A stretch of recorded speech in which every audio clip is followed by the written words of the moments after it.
Here's my solution: unseat all of them. Unseat all of them. Now, if you ask me, Nancy Pelosi and folks that's been standing on the wall forever, all of them need to go. It is time for a new leadership to come in that's going to realign the party, that's going to center the constituency of the party and the needs of the people to get things done. I'm Antwann Michael, and this is The Breakdown. Let's get into it.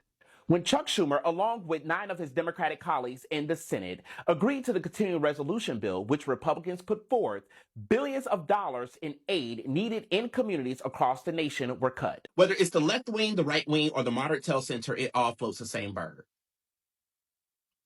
This is what I remind my students of every semester. And in this particular contemporary context, and certainly within the framing of this news story, nobody makes this more clear than Chuck Schumer and the 9 Democratic senators who crossed the aisle to sign this particular bill. One thing that this news story and the researching of it makes clear, right, is that it details the ways in which the federal level and decisions that are made there are implicated in the local municipality. And the appropriations website went so far as to break down what was taking place and what was going to happen and what was going to be pulled out. And Chuck Schumer and the Gang of 9 said, yeah, we cool with that. Let's cross the aisle and let's sign on it, as opposed to forcing Republicans to the table to negotiate, to at least get something off the table. They forfeited their entire leverage to get something meaningful done. So now at the local level, if you know someone who is a veteran but can't quite get access to services, that's because the VA is now underfunded, right? If you have a local infrastructure that is crumbling, well, that's because 44% of the budget has been removed to the tune of $1.4 billion. That's 1,000 jobs across many cities in the United States, and also local jobs in terms of working force, right? That can help someone put food on the table, clothes on their back, a roof over their heads. And Chuck Schumer and the crew crossed the aisle and said, we cool with that. What's going on in the Democratic Party? What is going on?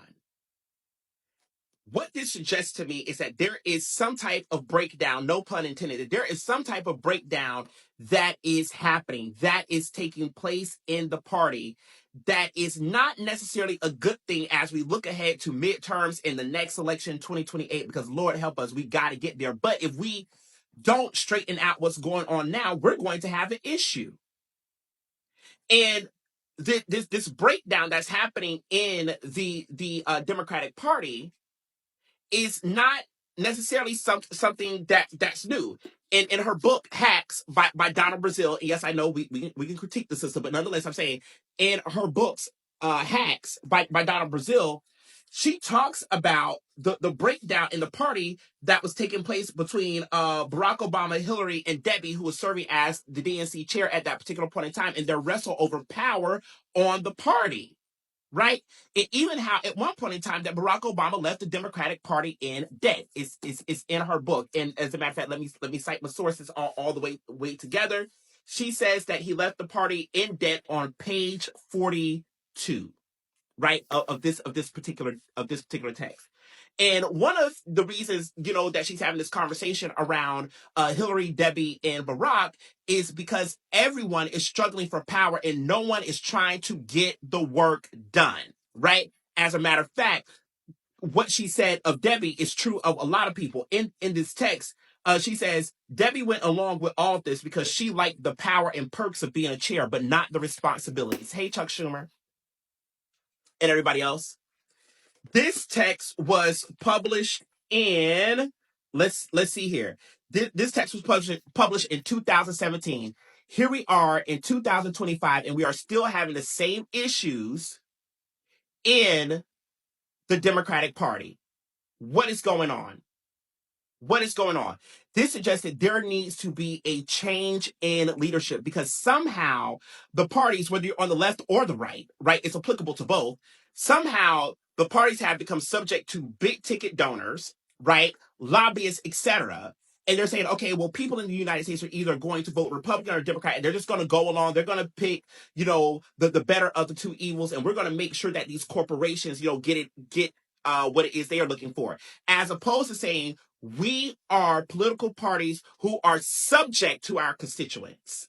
We have to get back to a place where the parties are subject to the constituents, but also these parties have to have incentive to be subject to the constituency, because there is no viable third party at the national level as of yet that have really forced both of these parties to heal, to say that, oh yeah, we got to realign if this is what we want to happen, because we have this party over here that will do this if we don't do this, right?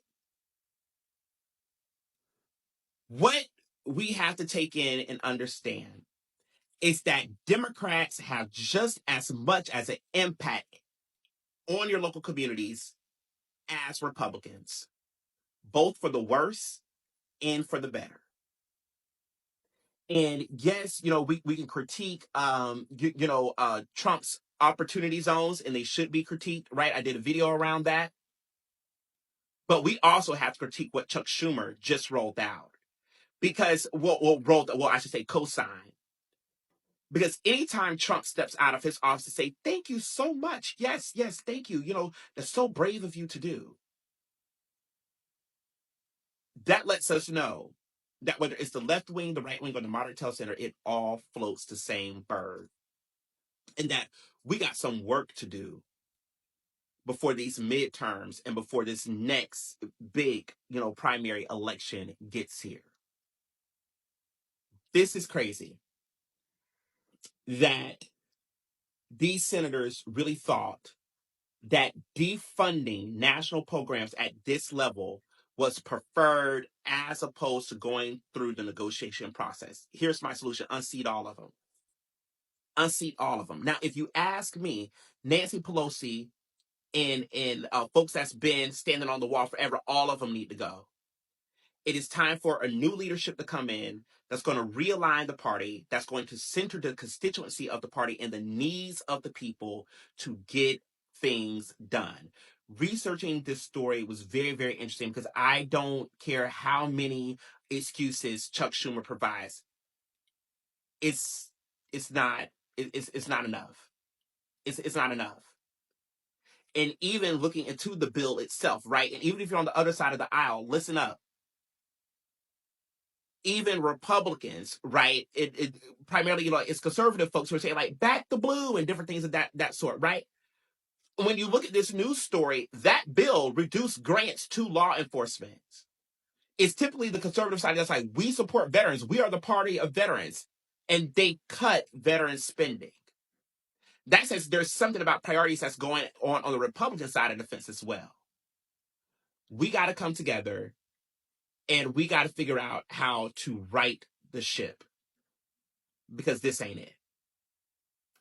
All right, this has been The Breakdown. I'll see you on the next one. Bye.